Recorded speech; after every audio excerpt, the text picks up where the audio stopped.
Olá, eu me chamo Laila Pacheco e eu fiz esse trabalho intitulado Biossegurança de Plantas Geneticamente Modificadas, da disciplina de Biotecnologia, Técnicas e Aplicações, ministrada pela professora doutora Fabiana Gisele da Silva Pinto. Então, eu vou começar falando um pouco mais sobre o que é a biossegurança, né? Então, a biossegurança, ela se refere a um conjunto de ações que são voltadas para a prevenção, minimização ou eliminação de riscos que são inerentes às atividades de pesquisa, tais como produção, ensino, desenvolvimento tecnológico e prestação de serviços, visando a saúde do homem, dos animais e a preservação do meio ambiente e a qualidade dos resultados. Então, sempre que procedimentos específicos para evitar ou para minimizar riscos dessas atividades que são potencialmente perigosas, que envolvem organismos vivos, né, a biossegurança está sendo praticada. E ela também não designa propriamente uma disciplina, né? Mas um campo de conhecimento e um conjunto de prática de ações técnicas, né? Com preocupações sociais e ambientais que são destinados a conhecer e controlar os riscos do trabalho científico, né, que ele pode oferecer para a vida. E esse termo biossegurança ele também tem sido aplicado no Brasil como um sinônimo nos aspectos relacionados à manipulação de um regime de contenção e liberação de organismos geneticamente modificados, ou mais conhecidos como os OGM. Então, as informações que eu coloquei nesse seminário, eu tirei de uma parte das informações, né? Eu tirei de uma circular técnica da Embrapa, que também se intitula Biossegurança de Plantas Geneticamente Modificadas. Ela é de 2013 e as autoras são a Maria José Vilaça de Vasconcelos, ela é farmacêutica e PhD e pesquisadora da Embrapa do Milho e do Sorgo, e a Andréa Almeida de Carneiro. Ela é bióloga, PhD e pesquisadora da Embrapa do Milho e Sorgo também. Então, né, qual seria o objetivo da biossegurança em plantas geneticamente modificadas? O objetivo dessa avaliação, né, de biossegurança de plantas geneticamente modificadas é identificar e avaliar os riscos associados com a liberação e o cultivo dessas plantas, em comparação com uma cultivar isogênica não transgênica, que tem uma história de um uso seguro. Aqui estão algumas análises, né, de biossegurança que essa circular técnica traz. Então, né, além dessas informações, né, sobre o organismo hospedeiro e sobre os organismos doadores de genes de interesse, né, tem umas preocupações de análises de biossegurança que elas incluem a caracterização molecular e estabilidade da modificação genética, a demonstração da inexistência de alterações não intencionais nos níveis de nutrientes essenciais, substâncias tóxicas ou antinutrientes naturais, ou a biodisponibilidade de nutrientes, a avaliação toxicológica, a avaliação do potencial alergênico de uma nova cultivar, a avaliação do potencial de transferência horizontal e vertical dos transgenes, uma avaliação do potencial do evento transgênico comportar-se como uma planta voluntária, e avaliação dos possíveis efeitos adversos em um organismo não alvo. Eu separei 3 dessas análises de biossegurança para contextualizar. Então, as análises moleculares, né? Uma planta que ela é geneticamente modificada, né, além do gene de interesse, ela recebe sequências regulatórias, né, como promotores, terminadores e além de genes, marcadores e uns outros elementos que são úteis para o desenvolvimento desse processo. Alguns desses componentes são frequentemente provenientes de diferentes espécies, né? Então, a caracterização molecular do transgênio após a inserção na planta é um importante componente da análise de risco. E entre esses itens avaliados, né, pode-se incluir a verificação dessa integridade desse DNA exógeno, as sequências franqueadoras do gene, a localização subcelular, o número de cópias, a interferência em genes da planta receptora, o nível de expressão dessa nova proteína ao longo do tempo em diferentes tecidos, né? Então, a caracterização molecular desse evento transgênico, ele pode oferecer informações sobre possíveis consequências diretas e indiretas da modificação genética. Então, é importante uma descrição detalhada, né, dessas características moleculares na planta transgênica produzida. E é muito necessário, né? Porque precisa demonstrar que todos os genes e essas proteínas que foram expressas, elas estão sendo analisadas criticamente. Então, né? Essas técnicas moleculares, normalmente, elas são utilizadas nessas caracterizações A mais utilizada é a reação em cadeia pela polimerase, né, que é a PCR. Também tem a hibridização e o sequenciamento de DNA. E elas normalmente são avaliadas por várias gerações da planta para verificação da estabilidade do gene e assim por diante. Porém, tem potenciais de efeitos da transgenia que elas podem não ser evidentes, né, apenas pela análise pontual do transgênio. Então, tem a análise de transcriptomia, proteoma e metaboloma, né? Porque elas são importantes para fazer. Elas são importantes ferramentas para o entendimento dos mecanismos relacionados ao novo gene. Então, as análises normalmente elas são realizadas por meio da comparação de uma planta convencional com outra que é geneticamente modificada. É normalmente avaliada em diferentes locais, fases de desenvolvimento e tecidos por meio de repetidas amostragens. Então, essas análises transcritos eles podem ser realizadas por técnicas de macro e microarranjos. O Northern Blot, o sequenciamento em larga escala, estratégia de bioinformática, e essas proteínas elas podem ser estudadas por SDS-PAGE, ou eletroforese bidirecional, o Western Blot, sequenciamento de peptídeos e espectromia de massas, né? E já uma análise de metabólitos, as técnicas que são frequentemente adotadas é a espectrometria de massa ou espectrometria de ressonância magnética nuclear. E apesar do custo elevado e de uma complexidade, né, que pode apresentar alguma dessas análises, elas são consideradas poderosas ferramentas para análise de biossegurança, né, e para caracterização molecular. E ela é fundamental nos estudos de segurança, como tanto alimentar como ambiental. Agora, falando um pouco da toxicidade e alergenicidade, elas constituem-se de riscos que são muito importantes para serem avaliados. Porque leva em conta, né, que os alergênicos alimentares eles são proteínas que podem vir de outros genes endógenos ou exógenos. Então, né, tem toda uma decisão para avaliação desse potencial de alergenicidade e de novas proteínas em alimentos que foram geneticamente modificados, e ela foi desenvolvida em 1996 pelo Conselho Internacional de Biotecnologia e Alimentos, pelo Instituto de Alergia e Imunologia, do International Life Science Institute, não sei se é assim que pronuncia. E esse processo de decisão foi posteriormente revisado, né, em 2001, na consulta conjunta da FAO-WHO sobre alimentos derivados da biotecnologia, World Health Organization. Então, qualquer resultado positivo define o produto como ele sendo alergênico. Né? Então, eles interrompem o desenvolvimento do produto e porque um resultado negativo implica na realização desses testes in vitro adicionais, né? Então, eles são realizados com soros de pacientes hipersensibilizados de certos grupos alérgenos relacionados à fonte original do gene. E implica também, né, os testes de resistência à proteína expressa e a digestão pela pepsina, e a determinação da imunogenicidade em modelos animais, que podem indicar alta ou baixa probabilidade de potencial alergênico dessa nova proteína. E testes in vitro com humanos, né, eles são considerados em alguns casos, mas eles não são obrigatórios. Lajol e Nutt, eles afirmam que em proteínas expressas, como consequência da modificação genética, em produtos apresentados para comercialização, eles não evidenciam efeitos adversos relevantes, né, nos ensaios químicos e toxicológicos. E além disso, em sua maioria, eles não se mostraram potencialmente alergênicos. Então, até o momento, a gente não tem conhecimento de nenhum produto agrícola ou algum alimento geneticamente modificado que tenha causado alguma alergia.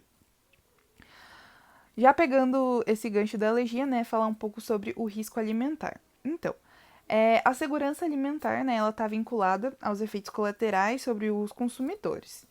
E os estudos de segurança alimentar, eles abordam, né, principalmente os casos agudos, porque os efeitos crônicos, eles demandam um tempo maior de observação. Porém, nenhum efeito relevante, né, em razão da utilização de plantas geneticamente modificadas, eles têm sido registrados na literatura. Existe uma lei, né, de biossegurança no Brasil, que consta na legislação.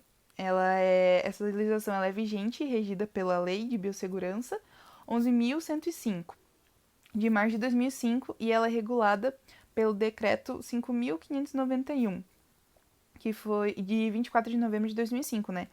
Que ela estabelece que essas normas de biossegurança, de mecanismo, fiscalização sobre a construção, cultivo, a produção, a manipulação, o transporte, a transferência, a importação, a exportação, o armazenamento, a pesquisa, a comercialização, o consumo e a liberação no meio ambiente e o descarte desses organismos geneticamente modificados e seus derivados. Então, nessa lei, ela adota diretrizes que estimulam o avanço da ciência na área de biossegurança e biotecnologia, né? Proteção à vida, saúde humana, animal e vegetal, dentro dos princípios dessa lei de precaução para a proteção do meio ambiente previsto no protocolo de Cartagena. Então, né, para se trabalhar com organismos geneticamente modificados e os seus derivados, é preciso ter um certificado de qualidade em biossegurança, é o CQB, que é o credenciamento que a CTN Bio concede, né, para instituições de pesquisa, empresas privadas e outras pessoas jurídicas que executam atividades com esses organismos geneticamente modificados. E seus derivados em contenção para liberação planejada no ambiente. E as questões relacionadas à análise de risco ambiental de organismos geneticamente modificados, eles devem focar no fluxo gênico, na coexistência, biota do solo, efeitos potenciais sobre as cadeias tróficas e a biodiversidade. E outros pontos relevantes, né, eles se referem à segurança alimentar e o monitoramento pós-comercial de plantas geneticamente modificadas, que eu já citei anteriormente. Tem uma diferença entre transgênicos e organismos geneticamente modificados. Eu coloquei um pouquinho aqui, que fala o seguinte, né? Que um organismo geneticamente modificado, ele foi submetido a técnicas laboratoriais, né? Que, de alguma forma, alteraram seu genoma, que foram as técnicas que citei anteriormente. Enquanto que um organismo transgênico ele foi submetido a uma técnica específica de inserção de um trecho do DNA de outra espécie.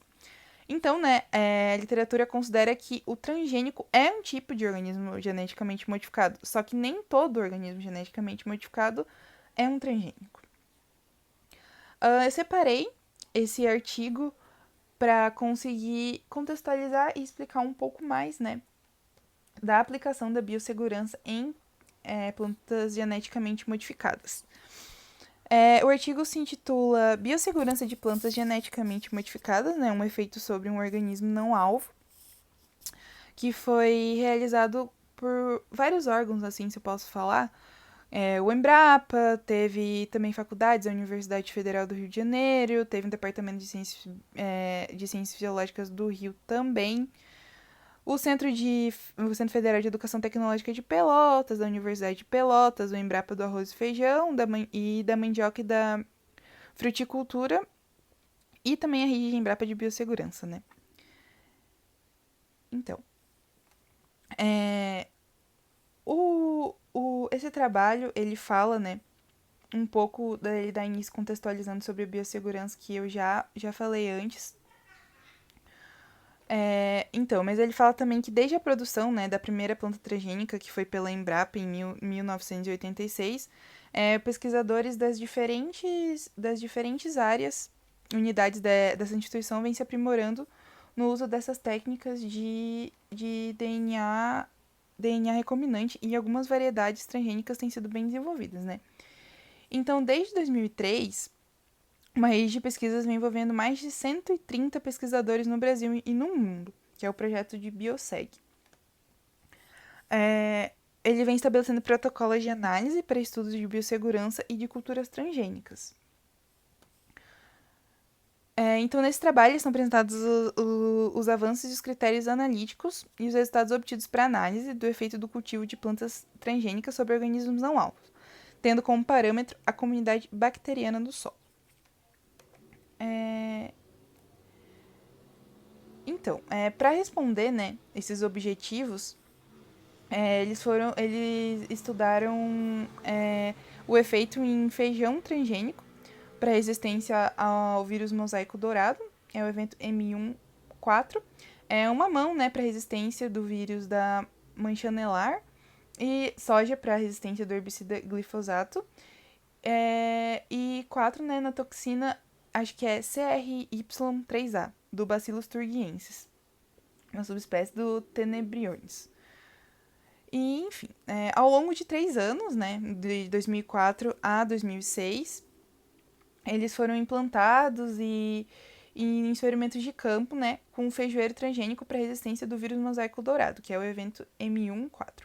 E na Embrapa Arroz e Feijão, né, com 10 repetições de tratamento transgênicos, de transgênicos e... então, né, 6 cultivares, elas foram transformadas de mamoeiro para a resistência do vírus da mancha anelar e elas foram comparadas com a cultivar convencional, através da técnica de 16S rDNA PCR DGGE, para o grupo dessa bactéria. Então, né, além disso, para cultivar convencional, elas foram avaliadas a dinâmica de decomposição das folhas de plantas de mamão pela quantificação de biomassa microbiana no solo e da taxa de respiração basal. No caso da soja, né, para resistência ao herbicida de glifosato, foram feitos 2 estudos de campo em anos consecutivos, né, e foram avaliados parâmetros agronômicos, a fixação biológica de nitrogênio, a biomassa microbiana e a respiração do solo.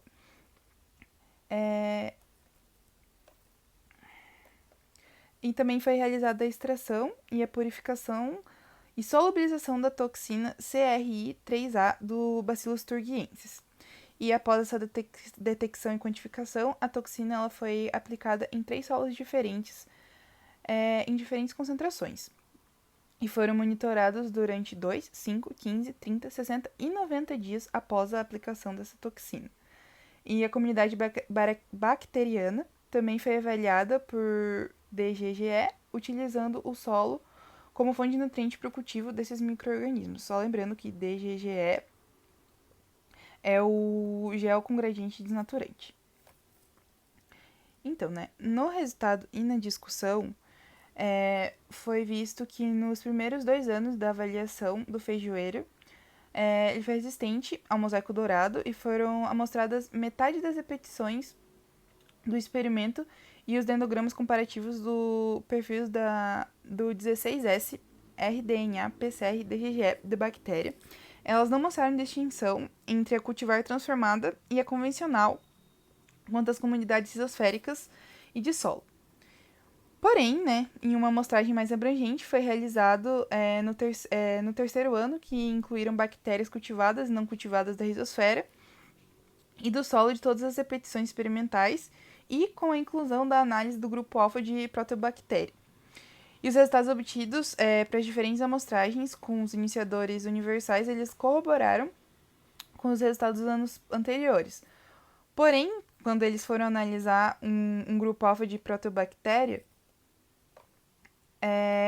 tem uma separação entre os genótipos que foi observada. Então, houve a necessidade de se considerar uma análise desse e de outros grupos específicos. E a análise de grupos específicos, né, ela permite a observação de bandas não evidentes nesses perfis de comunidades bacterianas totais. E dos 6 eventos, né, de transformação testados nesse mamoeiro para resistência do vírus da mancha anelar, um apresentou um perfil de 16S rDNA PCR DGGE, mais aproximado dos da planta convencional. Então, ele é fundamental, a importância, né, para a escolha do evento sobre o qual eles se desenvolverão e os demais estudos que visam a adoção do transgênico. No caso da soja, para a resistência do herbicida glifosato e os seus resultantes, né, os resultados indicaram que a presença da planta modificada não afetou o carbono da biomassa microbiana e o quociente metabólico do solo. E não observaram efeitos sobre a nodulação, FBN e produtividade de grãos e teor de isoflavonas nos grãos. Porém, um estudo mostrou que a soja geneticamente modificada, desenvolvida para ser manejada com o uso do herbicida glifosato, ela aumenta a respiração basal no solo, reduz a massa de nódulos e contribuição de FBN, e é isso. E para os resultados relacionados à toxina CRI3A do Bacillus thuringiensis, foi observado que o perfil da comunidade bacteriana varia em relação à concentração dessa toxina, no tipo de solo e período de incubação. E a concentração foram de 12,5, eu acho que é nanograma, mas eu não sei, você pode me corrigir se eu estiver errado, de CRI-3A por grama de solo seco, e foi a que mais alterou a estrutura na comunidade bacteriana nos 3 solos estudados. Então, particularmente no caso dos solos sob a vegetação do cerrado, e o perfil da comunidade bacteriana foi mais suscetível à toxina CRI-3A, na concentração de 12,5, acho que nanogramas, por grama de solo seco. E o efeito dessa toxina sobre a comunidade bacteriana ela pode persistir por um período de até 90 dias. Então, o que eles concluíram com esse trabalho? Que os resultados obtidos eles indicaram que a avaliação da comunidade bacteriana e do solo representam uma importante estratégia, para a determinação do efeito de plantas geneticamente modificadas sobre um organismo não alvo, e evidenciando assim a necessidade de avaliação continuada, de caso a caso, como uma forma de precaução e monitoramento desses possíveis impactos ambientais. Aqui são as referências que eu usei para fazer esse trabalho, que, como eu já disse anteriormente, foi uma circular técnica da Embrapa, falando sobre a biossegurança de plantas geneticamente modificadas, e esse artigo de biossegurança de plantas geneticamente modificadas e o efeito dele sobre micro-organismos não alvos. Então, prof, eu coloquei esse vídeo que foi realizado pela Embrapa, sobre a transformação genética do arroz para ficar um pouco mais didático a metodologia que é usada em organismos geneticamente modificados.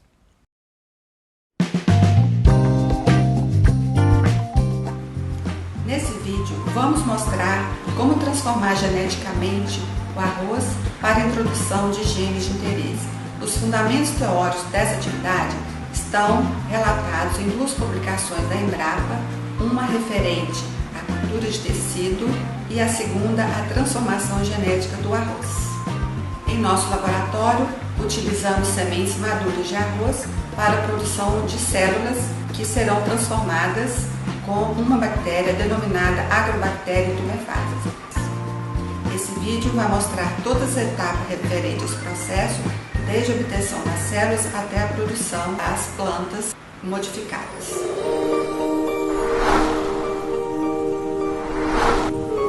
Inicialmente, é necessário desinfestar as sementes descascadas. Para isso, elas são colocadas dentro de um recipiente contendo água estéril, agitando e descartando a água.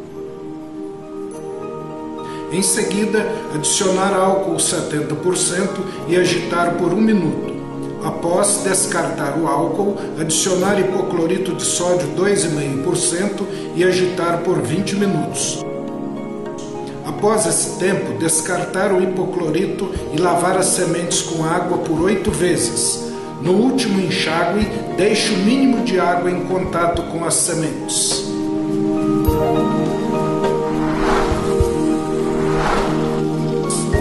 Distribuir 10 sementes descascadas e desinfestadas em placas de Petri contendo meio de indução de calos.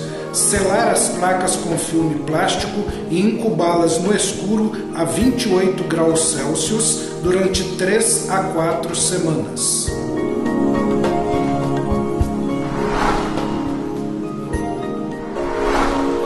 Após 3 a 4 semanas, é possível observar na região escutelar do embrião a formação de calos e unidades embriogênicas que crescem na superfície do meio. Estes devem ser retirados e transferidos para meio fresco de indução. Posteriormente, cultivar as unidades embriogênicas por 7 a 10 dias no escuro a 28 graus Celsius. Nesse período, as unidades embriogênicas irão proliferar, ou seja, aumentarão de tamanho e multiplicarão em novas unidades embriogênicas. Posteriormente, escolher aquelas que sejam compactas, firmes e resistentes à pressão da pinça. Este é o material que será utilizado na transformação genética mediada por Agrobacterium tumefaciens.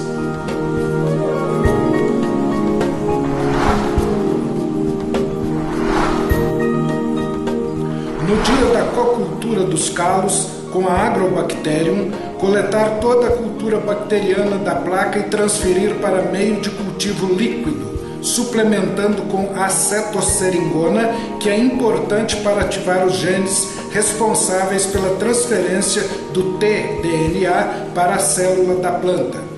Em seguida, transferir 25 ml da suspensão diluída para a placa de Petri. As unidades embriogênicas são imersas nessa suspensão por 15 minutos sob agitação manual. Depois de 15 minutos, descartar a suspensão com o auxílio de uma pipeta sorológica. Em seguida, transferir as unidades embriogênicas para papel de filtro autoclavado e rolá-las gentilmente sobre o papel para retirar o excesso da suspensão bacteriana da superfície dos calos. A secagem das unidades embriogênicas é um ponto crítico para evitar o redesenvolvimento da Agrobacterium no meio de cultivo. Transferir 10 unidades embriogênicas por placa e incubar por 3 dias no escuro a 25 graus Celsius.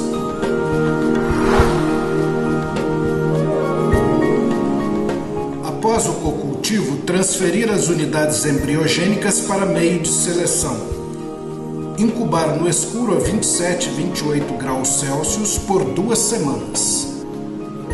Após esse período, várias unidades embriogênicas deverão necrosar, enquanto outras formarão pequenas unidades globulares e esbranquiçadas que proliferarão ao redor das unidades embriogênicas. Estas unidades são consideradas potencialmente transformadas. Os calos proliferados ao redor de cada unidade embriogênica são transferidos para novo meio de indução contendo os antibióticos e o agente de seleção apropriados, onde permanecerão por 1 a 2 semanas.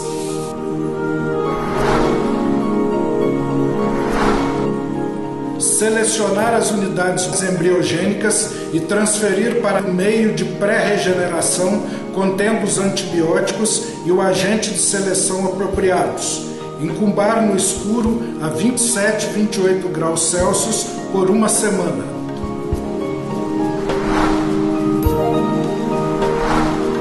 Transferir as placas para a sala de cultura com fotoperíodo de 16 horas e temperatura de 27 e 28 graus Celsius e empilhá-las de modo que recebam luz indireta, baixa luminosidade. Após 2 dias, espalhar as placas na prateleira para que passem a receber luz direta por 3 a 4 semanas. Após esse período, as unidades embriogênicas tornam-se verdes e se diferenciam em brotos.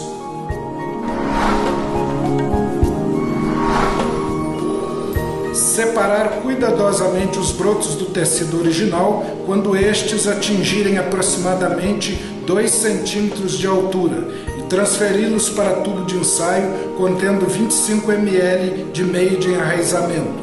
Cultivar os brotos por 3 a 4 semanas em fotoperíodo de 16 horas e temperatura de 27 e 28 graus Celsius.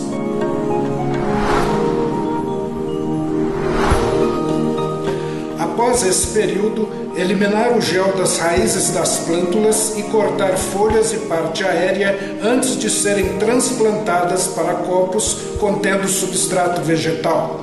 Cobrir com saco plástico e depois de 3 semanas, as plantas podem ser transferidas para vasos grandes contendo solo, onde permanecerão até a produção de sementes.